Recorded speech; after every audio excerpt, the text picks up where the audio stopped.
So tell me, what are you in here for? This is a young girl who was abused, who has been abused. In fact, the abuse was still going on before she met Jide. With hope that she has found someone who will take her out of her misery. But that's when her trouble started. Gripping storyline from, beginning to end. It has one of sexual abuse.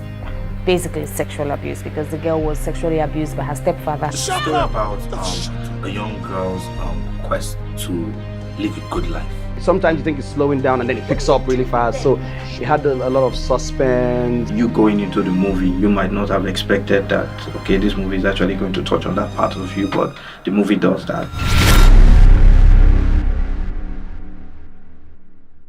It's about exploitation. When a man feels you don't believe in yourself, you don't have confidence, so you're giving him the room to take you as a object of ridicule and stuff like that. So that was the message we were trying to pass. This movie transcends over time. It starts from when she's about 12, 15 years old to right about when she's, I think, almost 30 or in her late 20s. Every step of the way, there's always something that happens, and when she thinks she's living a good life, she's not living a good life. What are you in here for?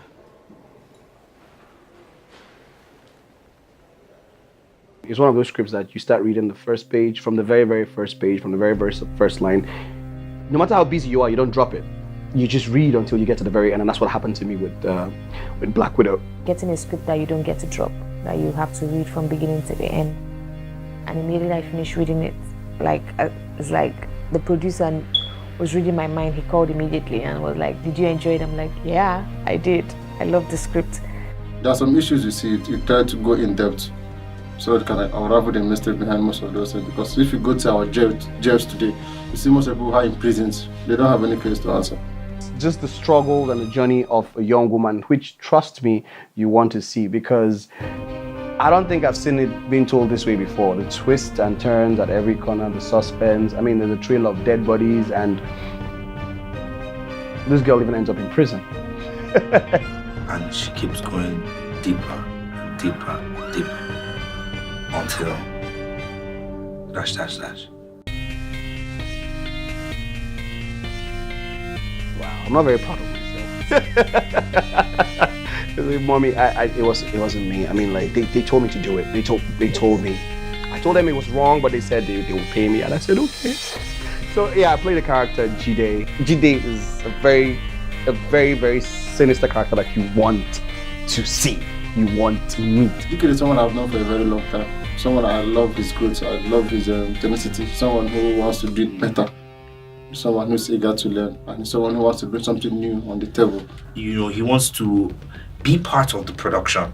Some actors just come act and go. He wants to be part of it, and he wants to run his ideas by the director, and I think you should do this, I think you should do this. The script, the storyline was one thing that caught my attention, that made me want to be part of this project. The second thing is the character that I was supposed to play. Once I confirmed that, this is the character I'm going to play, I said, okay, I want to be part of this project because I need to bring this guy to life. Linda is someone I have so much respect for due to her interpretation and deep acting. I wasn't thinking of which character I would play. And when I finished and I spoke to the producer, and he told me, okay, we are thinking of casting you for the character Doris. I was like, yay! Something really challenging that I had to do. I didn't think about it. I didn't think how challenging it was. But since I've been on set for the past couple of days and weeks, actually, I'm like, who sent me? Working with Linda for the first time, working with DKD for the first time was very interesting. Linda is a very interesting person. She's a very, very good actor. It was great working with her because she brings life to her role, and at the same time she also, I always like to work with someone that I can have a conversation with and understand our characters and how our characters are supposed to relate. An emotional character. I have to go through a series of emotions while playing the character. It was challenging. There are a few times I would not get the emotions the director or the DOP would want, and they would, like I said earlier, lead me tell me what they needed, and I would do it. And my crew, DKD, was helpful. He was with me all the way. Hey, Missy, I'm sorry. You said Empress Njama, our characters never met, but of course we were on set together, and it was great. She's a live wire, always making jokes and trying to make people laugh. So she always lightens the mood. Always great to have someone like her around. If you want to get something right, you have to get your casting right, because if your casting is wrong, you're bound to have serious troubles. And I didn't have any issue working with both of them. An actor's director, he listens to everyone, his crew, his cast, and he wants to make magic. He's a very patient person. Not many directors are patient, and he knows what he wants. I can show Ike something, and Ike would say, don't you think this should be this should be this should be this? And then I said, okay, this is my mindset when I edited it, this is why I did it. And Ike would go, fine, go with it like that. And it's often not that case with a lot of directors. At the same time, he has his team around him who also, I mean, if you don't have a great team, sorry, I pity you, because you're not going to get anywhere. He lets you bring your creativity into the work, and he's very easy to work with. This is the best I've done so far. And why is it the best? Because of the people I worked with. You love this. What? The scam. I mean, this has to be a scam, right? The prison scene for me wasn't that challenging, because I and the Sparklight had a discussion. We have a picture of what we want to achieve from the prison scene. So before we shot, we went to a couple of schools, and before we agreed to use the school that we used, a secondary school in Abuja. So we have to go around the whole school and choose the particular classroom that can give us that prison feel. That was my approach. I thought, how do we get into the mind of this person? How do we make what is internal external? Unconventional camera angles. You see many times where the camera is shaking because we are dealing with the uncertainty of a certain character.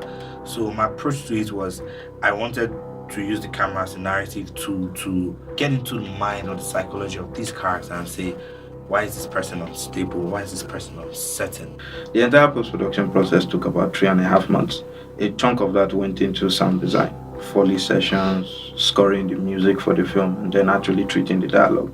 It won't be very easy for me to say I had a particular editing style to approach the film when I started. And since most of the movie was actually a recall, a story being told, in the past I made use of fade-ins and fade-outs, while in the present I made use of rapid jump cuts. Of course, as the story progressed, even in the past, I started to use jump cuts because we're getting closer to the present. The director, producer, crew, they came out ready, gun blazing. They had all the equipment they needed. They had locations, they had props. You come to the rest of the crew, the costumier, who was also doubling as a makeup artist, with her assistant. They did a great job. I mean, they had some special effect scenes, blood and everything, and I think they did an amazing job. You just have to be careful. She's a nice girl. The scoring of Black Widow. Black Widow was the first film that I scored. I didn't use any orchestra or much strings. Yes, I did use a couple of piano sounds, but most of the sounds were inorganic sounds. It was pretty challenging, and then there was a little fight scene where a certain character has to hit one character and the character falls to the ground, and then there's a little fiasco in that scene. It was pretty challenging and it took a while. We started shooting that scene around 6:30 till maybe past 1, past 2. There's a character that's very unstable, so at the start of the scene she can be gentle, and at the end of the scene something totally different has happened. So I always found myself injecting colors into the scene. So the colors that started the scene is not the set of colors that ended the scene, and that was a recurring theme that kept on going. The color scheme, when you look at the picture of the film, you see that there's a progression. When you see Doris in her own world, you see the colors is not as pretty as when she happens to think, or when she thinks she's in a better world. you know. So that was my approach. Tell the story through the camera and don't make it pretty, because it's not a pretty story. And I think the story had a lot of depth to it, so I thought it was a good opportunity to get on the project, and I think it was worth the while. It was totally worth it. It's a movie in its own league, and I think the audience is going to see that, and I think every other person who sees the movie is going to see that. Wahala from childhood to adulthood with men, and you'll be surprised if she still trusts any man in her life. I think the film would be speaking to a lot of people who find themselves in that situation. I just wanted to get to everyone. I need the message to penetrate to everyone.